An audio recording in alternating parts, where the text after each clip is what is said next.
আসসালামু আলাইকুম বন্ধুরা, আশা করি আপনারা সবাই ভালো আছেন।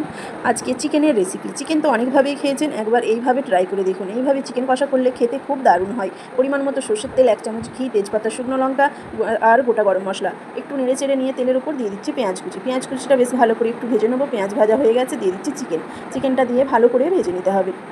এই পেঁয়াজের সঙ্গে চিকেনটা ভাজলে খুব দারুণ টেস্ট হয়। আর দিয়ে দিচ্ছি লবণ পরিমাণ মতো, 1 চামচ গোলমরিচের গুঁড়ো দিয়ে চিকেনটা 60% ভেজে নেবো। চিকেনটার কালার চেঞ্জ হওয়া পর্যন্ত। দেখুন চিকেনটা বেশ ভাজা হয়ে গেছে, কালার চেঞ্জ হয়ে গেছে। এবার দিয়ে দিচ্ছি আদা রসুন বাটা। আদা রসুন বাটাটা দিয়ে ভালো করে কষিয়ে নেবো, আদা রসুনের কাঁচা গন্ধটা চলে যাওয়া পর্যন্ত। তারপরে দিয়ে দিচ্ছি টমেটো কুচি। টমেটো কুচিটা দিয়ে নেড়ে চেড়ে নিয়ে দিয়ে দিচ্ছি ধনে গুঁড়ো, জিরে গুঁড়ো, হলুদের গুঁড়ো, লঙ্কার গুঁড়ো দিয়ে ভালো করে একটু কষিয়ে নিচ্ছি। কষিয়ে নিয়ে ঢাকনা চাপা দিয়ে দিচ্ছি, যাতে টমেটোটাও গলে যায় এবং কাঁচা গন্ধটাও চলে যায়। দিয়ে ঢাকনা খুলে আবারও কষিয়ে নিচ্ছি। দেখুন কত সুন্দর টমেটোটা গলে গেছে। টমেটো থেকে অনেকটাই গ্রেভিটাও বেশ ঘন হয়ে গেছে।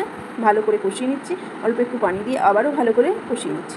এই চিকেনটা যেমন কষাবেন সেরকম টেস্ট হবে। একটু ধৈর্য ধরে রান্না করলে দারুণ হয়।